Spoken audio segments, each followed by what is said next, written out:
Hey man, I just want to tell y'all right now. This is a request from a viewer about talking about having confidence and going into interviews and doing your resumes and things for these jobs. Yo, I'm gonna tell you on slang. I like to throw slang in with some articulate stuff too, some educated stuff. I'm gonna put it out there for you. Real recognize real. Let me say it again. Real recognize real. In that interview, there is always somebody who recognize the lies you telling and they recognize the truth you telling. So number one, you go on them interviews, tell them hoes the truth. What do you feel like? Who are you? What is your weakness? What is your strength? Tell them hoes the truth. Now let me cut it out for you. Now let me tell you, I've been on both sides of the interview. I've been an interviewee and I've been an interviewer. I'm gonna tell you now, if you are taking your resume and yourself into an interview and trying to be as robot as you can, you're not going to get the job. Because let me tell you from the side of the interviewer, we would have up to 100 different resumes in front of us, and we'll get on resumes in a minute. We didn't read your resume all the way down verbatim, every single line. What would happen? We'd skim for the things we want. Went to school this many years, male, female, came from this area, went to school in this area, whatever. We circle those things, and then that's one pile separation. Everything goes in the trash that's not of those. This is how we do the narrowing down. I want you to see how raw this is. Look for certain keywords. When they use computers to do this kind of thing and cycle these things out for them, that's what it looks for, keywords, all right? So you need to research. Well, we'll get on that in a minute.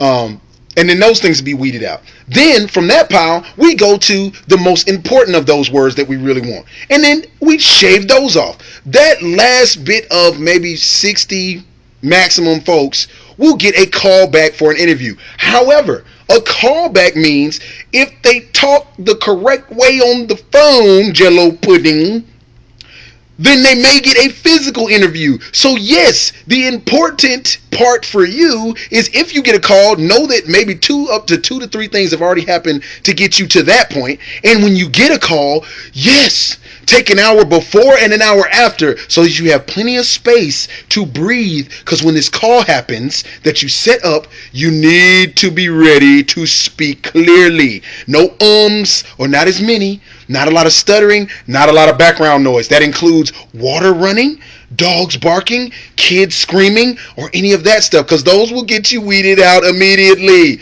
Keep it in mind. Get quiet somewhere and have the call. If you have a landline, those are the best lines to use. Cell phones get drop calls, and most interviewers, like myself, if the call gets dropped that it wasn't us, we ain't calling back. Holla. So after that, and you make it to a physical interview, here goes the confidence thing. We have looked at a resume, semi, interviewed you, semi. You've gotten this far, but make sure you understand one thing.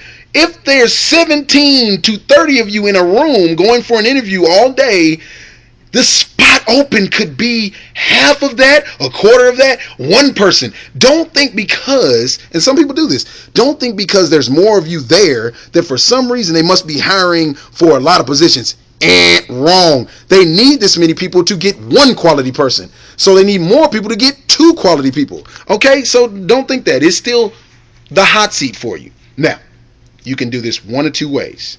You can fail miserably because you just weren't ready. You didn't read up on the job. You didn't find out about the company. You don't feel comfortable with who's going to interview you. Or you can feel comfortable with who's going to interview you. That means researching the company, not knowing when the last time the stock's traded and how much, but well, unless you're interviewing for something like that, but knowing where the company comes from, what the culture could be like. Hell, walk into one of their locations or one of their offices or call an office, see what kind of interaction you get from someone who currently works there, because then you can get a gauge on the culture and do your interview according to. Now, the other part of this is actually getting in the interview and telling the truth. Now, when I say tell the truth, what I'm saying is, here's an example. Sir, What would you say is one of your weaknesses? Well, I would say one of my weaknesses would definitely be that I'm a very hard worker, and sometimes that bites me in the butt because, every now and then you got to relax, and if you don't relax, you can burn out. So I have been known to burn it at both ends sometimes, but if I'm surrounded by people who can kind of check me sometimes on taking a setback, I'm usually pretty good. But if I could work on something, it'd be being able to just breathe and relax sometimes, not trying to get everything done as quickly and as fastly as possible all the time. So that would definitely be a negative. See how it goes? You find out what your negatives really are, because that's a truth for me. That's a truth. Tell them hoes the truth. And don't wear your butt on your shoulders. Wear your head on your shoulders, man. The last thing an interviewer wants to see is, man, this person looks just like the sheet we read.